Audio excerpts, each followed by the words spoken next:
Assalamualaikum warahmatullahi wabarakatuh. Bertemu lagi dengan saya, Agus Mulyanto. Pada kesempatan ini saya akan membahas tentang uji kompetensi guru untuk program PPG. Terkait dengan soal, ada beberapa persoalan yang kami rangkum dari hasil wawancara dengan peserta tes itu ya.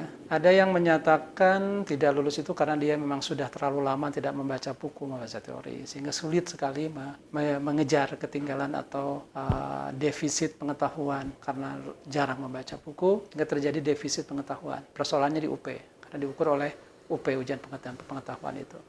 Itu yang pertama. Jadi memang pengakuan dari peserta yang merasa dirinya sudah mengalami defisit pengetahuan secara teoretik. Memang ada daring, kemudian ada workshop. Di situ ada upaya untuk menambah. Meskipun ada kriteria di workshop itu, bentuknya bukan bimbel, bukan kuliah ulang, tapi workshop, bekerja sama, lokakarya, membuat sebuah produk perangkat pembelajaran. Benar-benar praktik. Memang di sana ada upaya masuk instruktur memberikan pengetahuan tambahan. Dan itu sangat bergantung pada kesungguhan peserta untuk menyerap itu. Karena tidak spesifik diperuntukkan untuk bimbingan belajar menjawab tes. Yang kedua, keluhan selanjutnya adalah para peserta merasa bahwa yang diujikan itu tidak sesuai dengan apa yang biasa ia kerjakan sehari-hari. Keluhan yang serupa itu biasanya diungkapkan oleh teman-teman kita dari guru PAUD, SD, SLB.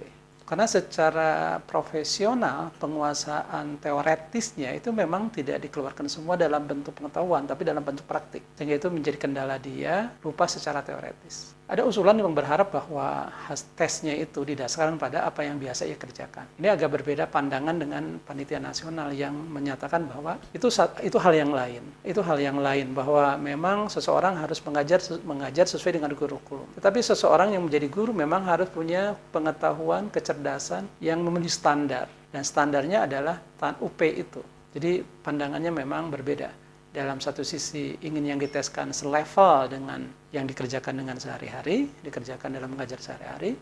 Yang satu lagi tidak seperti itu. Memang mesti ada standar dasar pengetahuan seorang guru, baik itu PAUD, SD atau untuk mata pelajaran yang lain, relatif keluhan ini tidak jadi alasan ketidakrelevanan antara apa yang diajarkan dengan yang diuji. Dan kalau memang tidak relevan, guru matematik memang harus menguasai matematik, guru bahasa Indonesia harus menguasai bahasa Indonesia, baik praktik mengajar maupun teorinya. Selanjutnya ada ini pertanyaan ke hal soal validitas dan reliabilitas. Tapi ini sudut pandangnya sudut pandang peserta. Kalau sudut pandang dari penyusun soal itu tentu saja dikembangkan dengan uji validitas dan reliabilitas. Persoalan yang lain yang kemudian terungkap dalam proses pengumpulan informasi dari peserta ujian adalah soal kompetensi pedagogis yang memang hot, ini high order thinking skill-nya tinggi ini ya.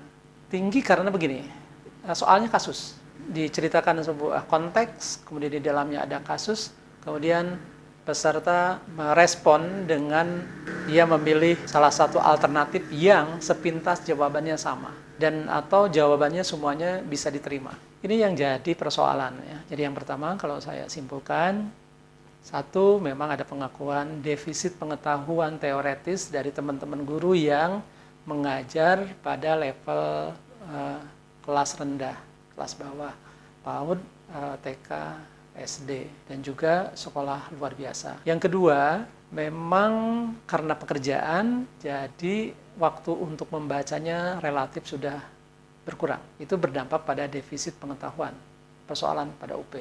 Yang ketiga, soal yang reliabilitas dan validitasnya dipertanyakan oleh peserta.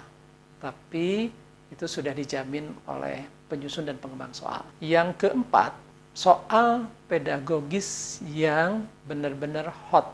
Di situ diperlukan kemampuan berpikir tingkat tinggi karena semua alternatif jawabannya kadang-kadang bisa diterima.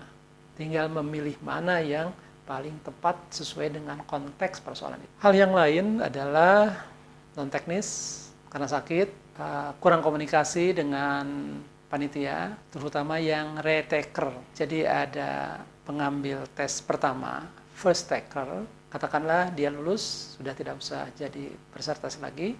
Yang tidak lulus berarti dia mengambil ulang, jadi retaker ujian yang kedua. Andai kata tidak lulus, dia jadi retaker yang ketiga sampai 4 kali. Sepengetahuan saya sampai 4 kali, dan itu selama 2 tahun. 4 kali atau 2 tahun. Kalau sudah tidak lulus juga, artinya memang secara kompetensi tidak bisa dan layak mendapat sertifikat. Sekian saja informasi dari saya. Tetap semangat untuk belajar mengembangkan diri. Assalamualaikum warahmatullahi wabarakatuh.